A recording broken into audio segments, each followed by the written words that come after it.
Sorry, but if you did not enjoy WWE Backlash, I do not know what to tell you. The terms of the IWC, the Internet Wrestling Community today, is the APOEs, right? The Royal Rumble, WrestleMania, SummerSlam, Survivor Series, maybe even Money in the Bank, where the Beep EOEs are your backlashes, are your Night of Champions. That's going to be in Saudi Arabia.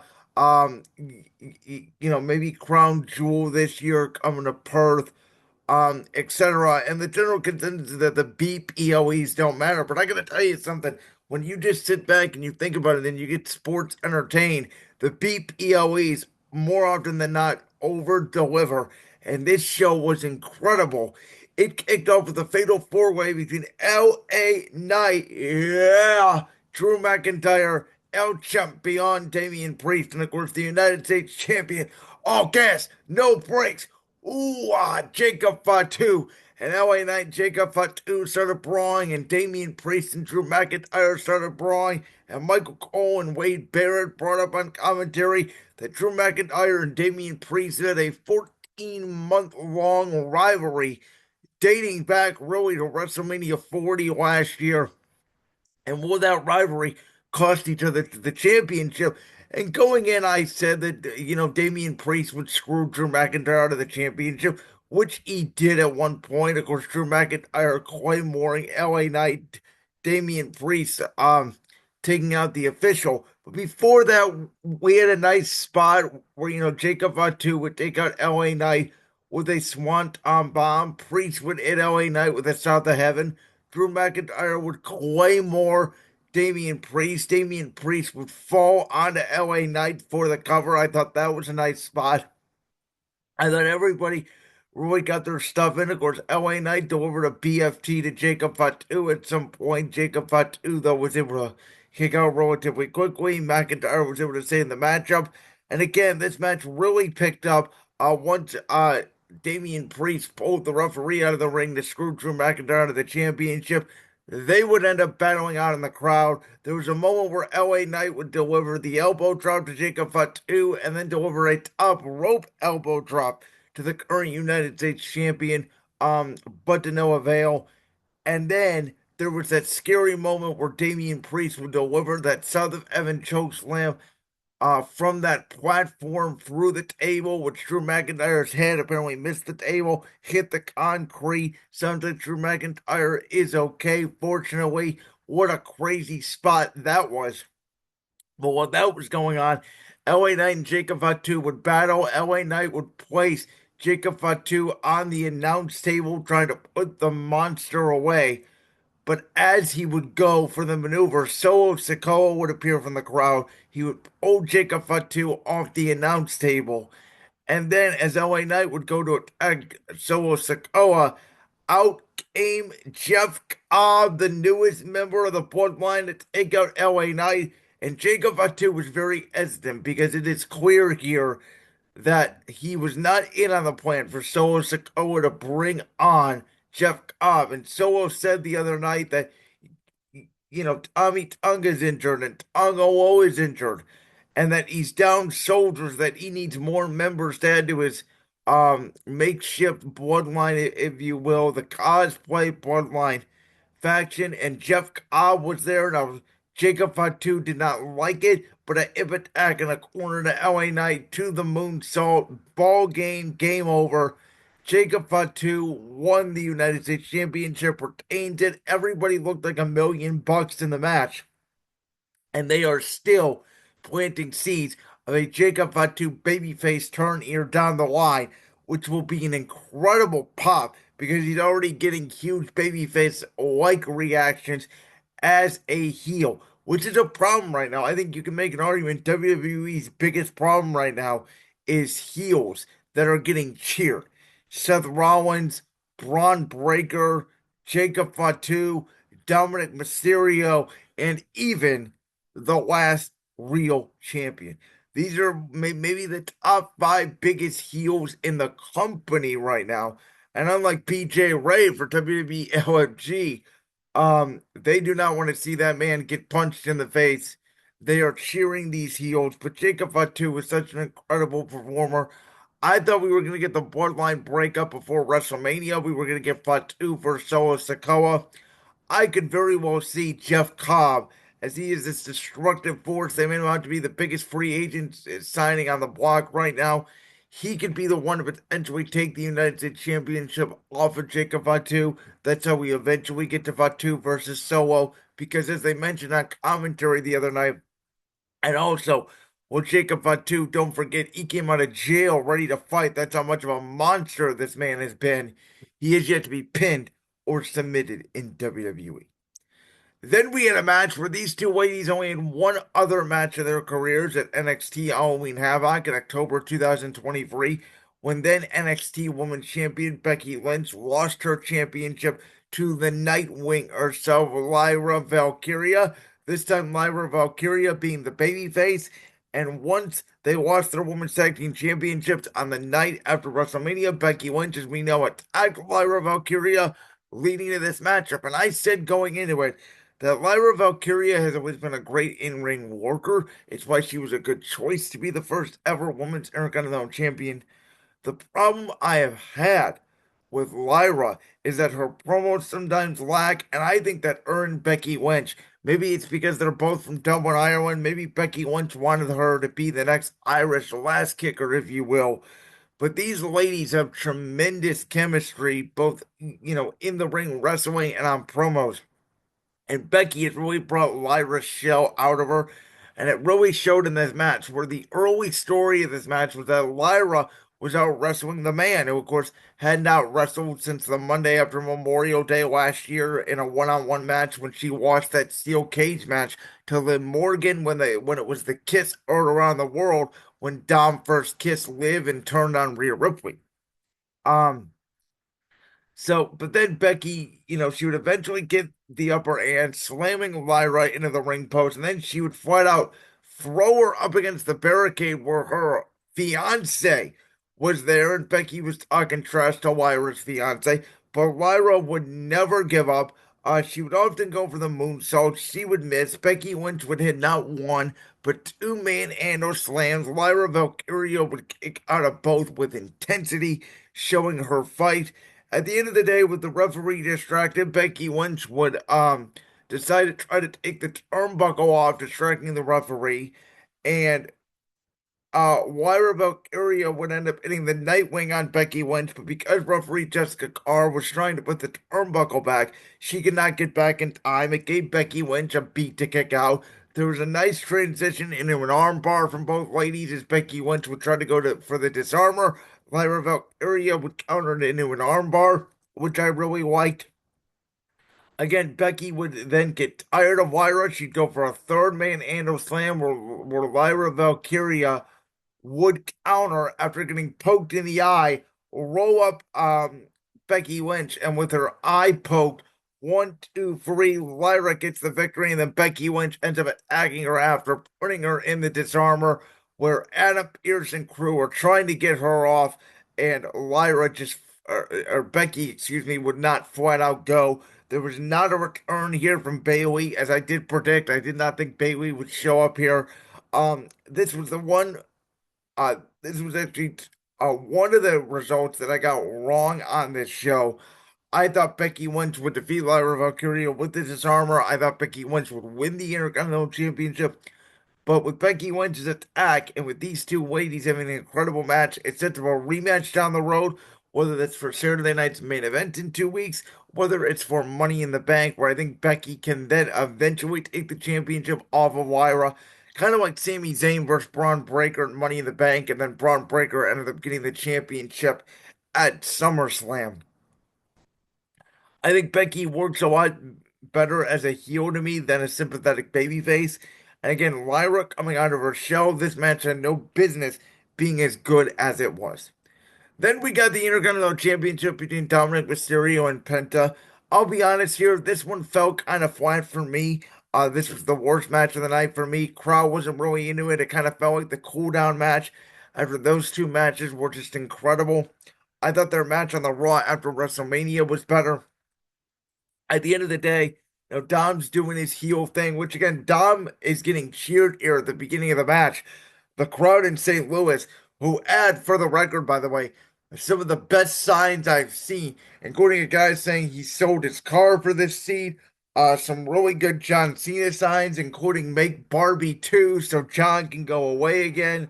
Pat McAfee beers after just some incredible signs. So I got to shout out St. Louis real quick for that. But they were chanting, Dirty Dom, Dirty, Dirty Dom, Dirty. So again, WWE's biggest problem right now is the lack of true eels that are getting completely shitted on out of the building the way Dominic Mysterio had been the last few years.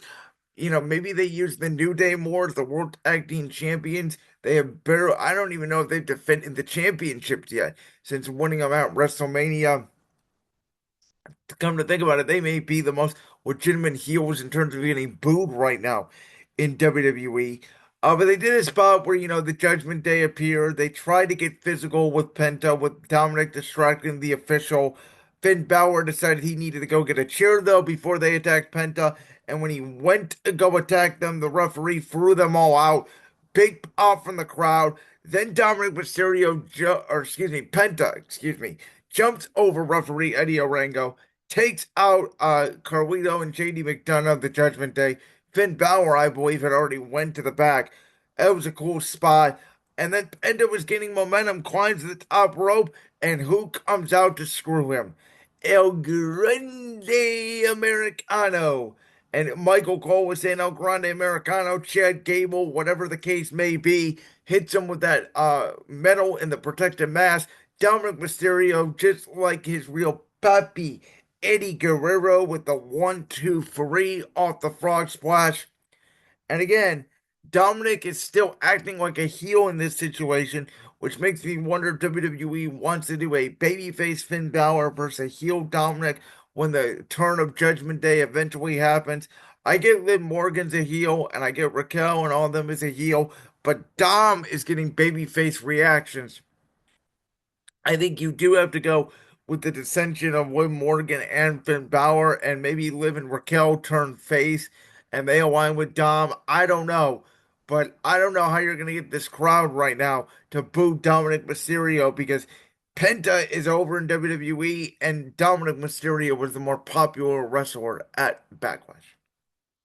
Okay. I know the IWC doesn't like Pat McAfee. I know they find him annoying. I get it. Pat is Pat. But there is no denying, in my opinion, Pat McAfee brings a betterness to the product. I've said before, as I said in my preview video on Thursday, that Pat McAfee and Michael Cole, in my opinion, are the JR and Jerry the King Lawler of this generation of WWE commentary.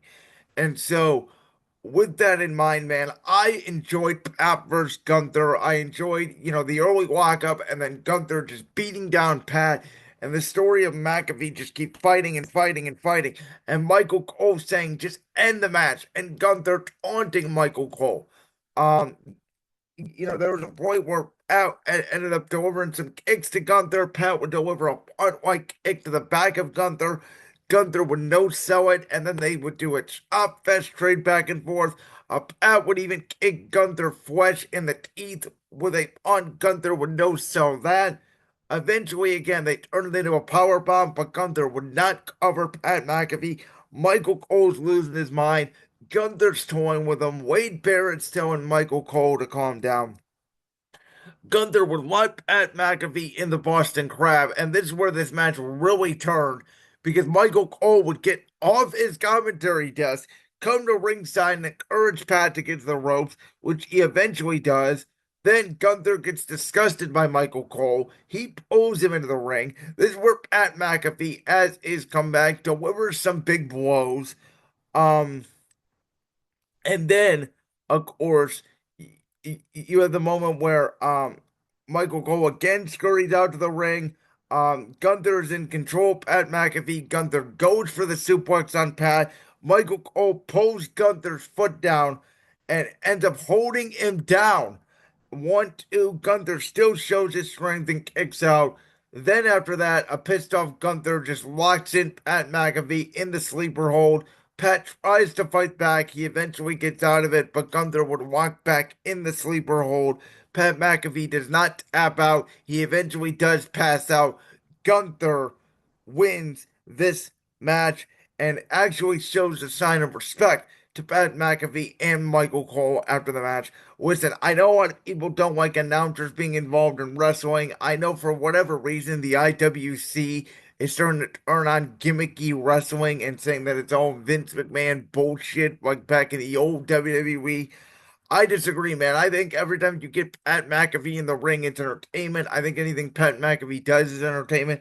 Listen, his show may be a bunch of stooges and it may not be the best sports entertainment show, but he's got thousands and thousands and millions of people listening to his show daily on YouTube and on ESPN of all places. And you know how Pat is, man. The one thing I'll say about Pat McAfee is he absolutely loves this business. I love the storyline they're doing where, Michael Cole says that commentators are not allowed to have opinions in this business. They should be allowed to have opinions in this business. And then Cole goes back to ringside after this and says he's going to be professional and call the main event, which John Cena, Randy Orton for the undisputed WWE Championship in Randy Orton's hometown of St. Louis, Missouri.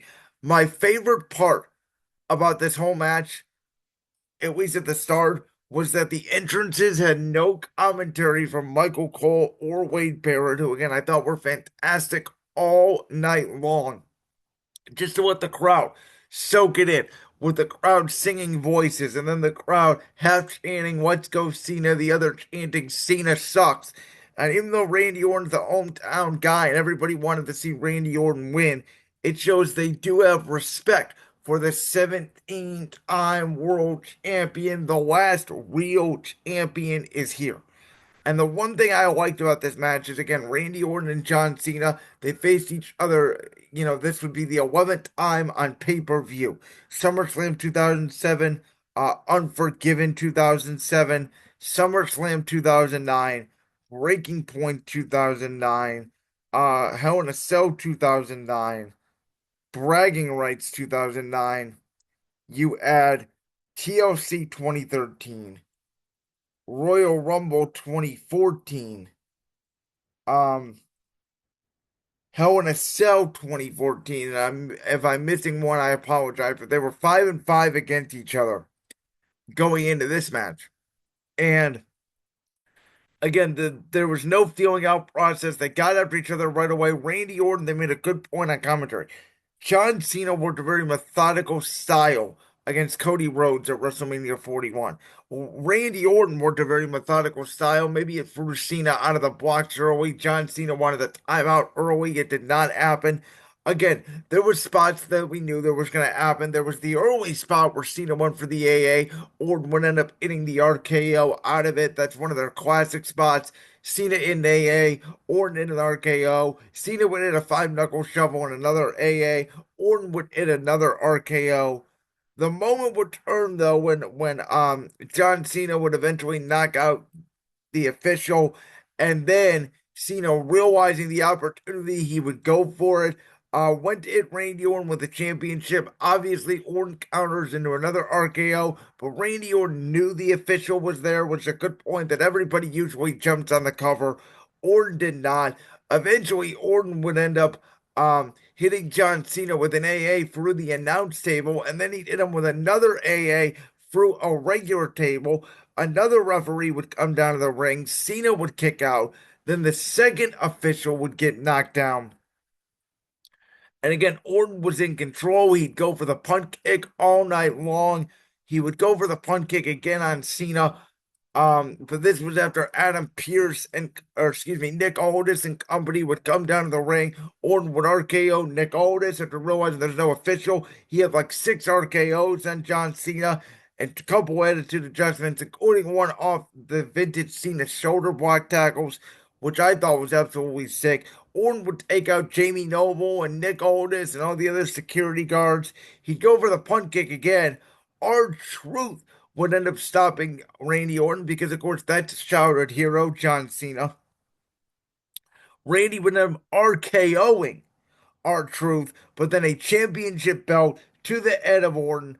The referee, Chad Penn, the initial referee of the match, comes to 1, 2, 3. Crowd boos. It was Randy Orton and John Cena at its finest.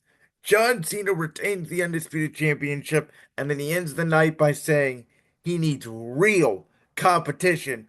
And then in the post-show media scrum, R-Truth says, man, he always loves John Cena. He will always protect him, even though people say John Cena can't wrestle. And that ticked off John Cena. He tells R-Truth that if he says one more word, something bad is going to happen.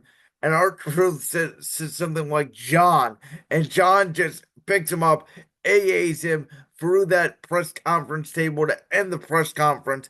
And we are going to get, along with Jey Uso and Logan Paul, which I find very interesting for the World Heavyweight Championship at Saturday night's main event, in John Cena's adopted hometown now, up to Tampa Bay, Florida. We're going to get, which obviously is where he's lived for the past, decade or so. We're going to get John Cena defending the undisputed WWE Championship in the main event against the biggest John Cena fan of all time, R-Truth. And I'm sorry, if you're not down with that, then first of all, you don't get WWE. Go watch AEW, go watch New Japan Pro Wrestling, go watch something else. But if you're not down with that, I got 2 words for you. Suck it. Listen, you guys know me. I'm not a quote unquote professional wrestling superfan. I don't even watch all of WWE. I mostly watch Raw, I mostly watch SmackDown, and I mostly watch the main roster POEs. I don't watch AEW. I don't watch New Japan Pro Wrestling. I don't even watch the TNA angle when they have WWE involved. I don't watch other promotions. I'm a very casual professional wrestling fan, if you will, though I'm very literal with the IWC. And I know for some reason a lot of people are really, back to the professional wrestling route and missing the 2018, 2019 black and gold era of NXT lately. But I prefer entertainment. I'm all for a 5-star absolute banger, and I'm all for, the entertainment side of a match like a Sami Zayn versus Johnny Knoxville at WrestleMania 38, which was one of my favorite matches of all time. Um, I think professional wrestling is supposed to be stupid funny. My dad, bless his soul, would always say professional wrestling is hilarious. And to me, that's what it's supposed to be. So I thoroughly enjoyed Backlash. I actually give it an A minus. I thought it would have been an A if Dom and Penta would have delivered. I thought all the matches though were thoroughly entertaining. Completely enjoyed myself, and I can't wait to see here what we got down the line. Qualifying matches have already started for Money in the Bank. I'm recording this on Sunday, so I don't know who qualified yet for Money in the Bank. But Money in the Bank is right around the corner, the first Saturday in June at the Intuit Dome in Los Angeles. Like that clip from the Brands World podcast? If so, make sure you go down there and hit that subscribe button. While you're down there hitting the subscribe button, make sure to also hit the notification bell so you never miss another upload. And make sure you check out all the other clips from the Brands World podcast right here on YouTube.